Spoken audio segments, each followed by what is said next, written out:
Photoshop requires a decent computer and a good chunk of memory to run efficiently.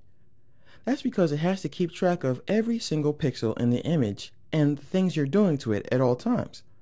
I'll go ahead and zoom in quite a bit on this image. All of these little boxes here represent one pixel in the image. And every time you smudge it and move it around and change the colors and all that kinds of stuff, Photoshop's brain has to then know that this pixel is here and it needs to move over here, and the pixel next to it is this color and the one next to it is this color. And it's quite a bit to calculate, especially on very high res images. Let me go ahead and zoom back out there. So what you need to remember is to work efficiently in Photoshop. The loose rule is that you should have 5 times the RAM as the size of the image. Now these days, because computers come with so much RAM and so much hard drive space, it really shouldn't be an issue.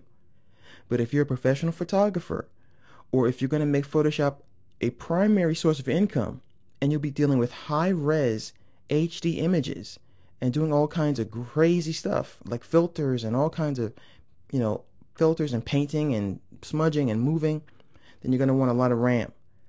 Now let's see what I have on my machine here. I have, on my computer, I have 2 gigabytes of RAM, which is enough for what I need to do. So 2 gigabytes, I've never had a single problem with anything in Photoshop. So if you have 500 megabytes of RAM, you might want to go to a gigabyte or 1.5 or something like that. RAM is still very inexpensive, so I highly recommend that you get as much as possible so Photoshop can work efficiently. RAM simply stands for Random Access Memory. It's the same place that things go when you copy and paste, and where you cut something and then paste it somewhere else.